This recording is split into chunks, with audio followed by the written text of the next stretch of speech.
How's it going, YouTube? It's really crappy weather today, so I'll do something we've not done in quite a while. I think it's due. We'll have a full run through of the mods on that, shall we? This started off as a stock MR2 roadster or Spyder, depending on where you come from, and I've literally all this work I've done it myself. So let's go through all the modifications. We'll start on the outside. Right, starting from the obvious, we've got the wide body kit. It's a luxury parts monocraft kit. Takes the car out about 4 inch on either side. An extra for that kit, also from luxury parts, is these scoops here, which apart from giving it some nice aesthetics, it actually creates a scoop here rather than just hoping the air goes in. This vented bonnet is custom made by myself. I've got a couple of videos on it if you have a search through my videos. But what the idea of this is because we're turbocharged, we've got the charge cooler in the front there, it's taking the air in and straight out. On the front we've got a custom made splitter and custom made canards as well. The headlights are pre-facelift headlights which I've had in pieces, and I've fitted a little projector in the middle. I've actually got in here some facelift headlights which I've already started to take to pieces, and I'm going to modify those because I think they'll look nicer.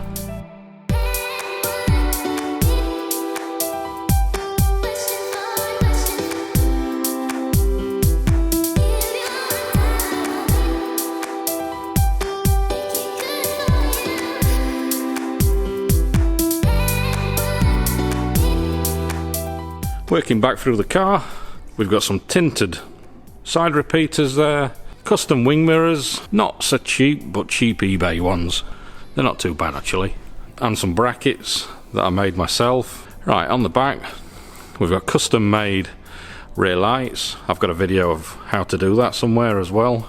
Custom made rear diffuser which I made myself, with the twin exit exhausts, also custom made. The Ropey Racing wing and uprights, which we looked at a few weeks ago. I've actually changed the end plates on these now.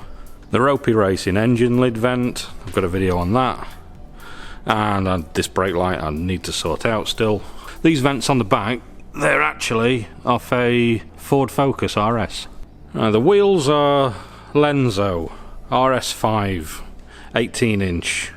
They're only 7.5J. I've got spacers on. I've got 40mm on the front, 45mm on the back. I could do with custom built wheels actually, but they're quite expensive, so we'll sort that out later. And looking through in there, I've got EBC vented and grooved discs. Ignore the red calipers, that's something else I've got to sort out. And I've got EBC green stuff pads. That together, coupled with the Hell braided hoses, gives us a really good stopping power on this. A lot of people say you need to upgrade the brakes, but I don't think we do. These are actually will stop anything. Now, you can't really see it, but we've got BC Racing coilovers. They're lowered quite a lot. I've got shorter springs on the front, so I could lower them some more. I need some shorter springs for the rear because I need to close this gap up just a little bit. Also on the rear, which you can't really see, is some hard race adjustable arms. Also under the car in the mid chassis is a Magillian Motorsport mid chassis brace, which you also can't really see, but if you have a look through my videos, I've got an install video of that one as well. That's about it for the outside, so let's have a look under here, shall we?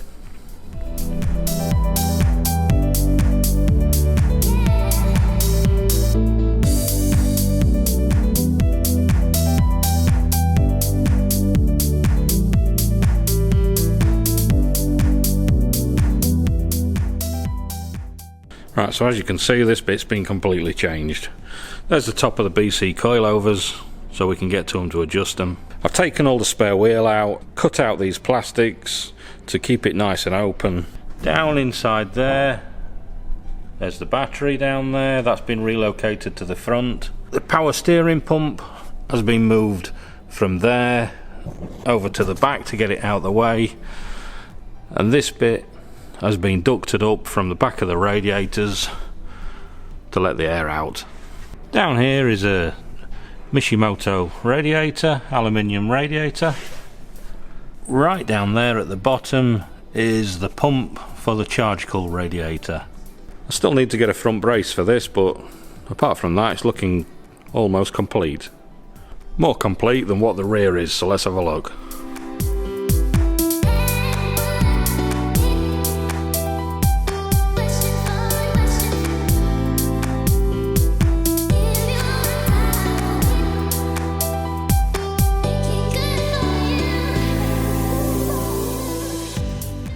Right, this is looking very dusty and incomplete. There's quite a lot going on in here, so let's try and talk through some of it.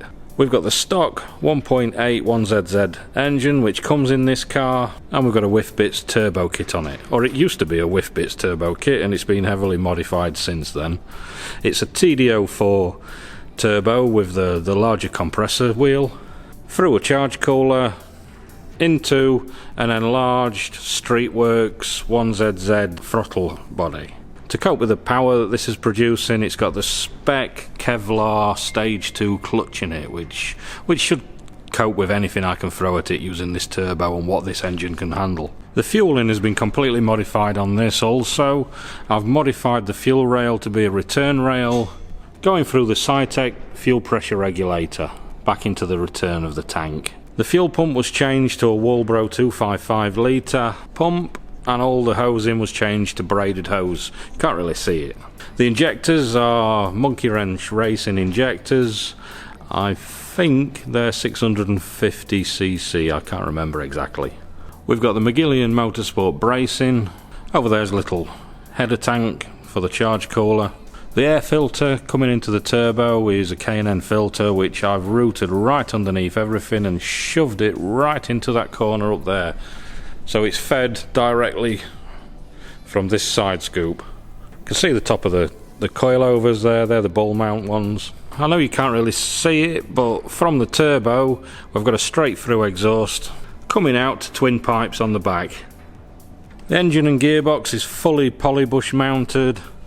And the gearbox linkages, I've also changed those for polybush linkages. They're a lot better than the standard rubber ones you get. So let's take a look inside, shall we?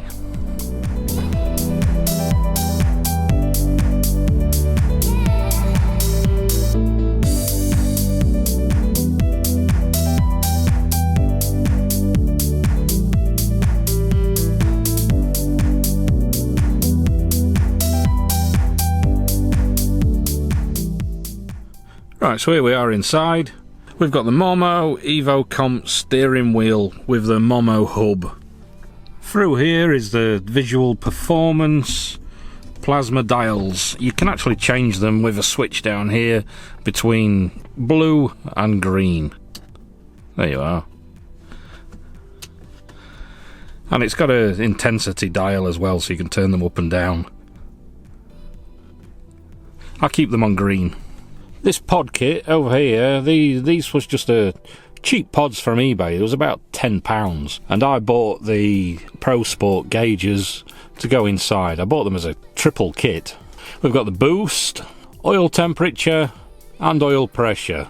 They're the ones I consider essential for turboed cars, and they change between red and white when I turn the lights on and off.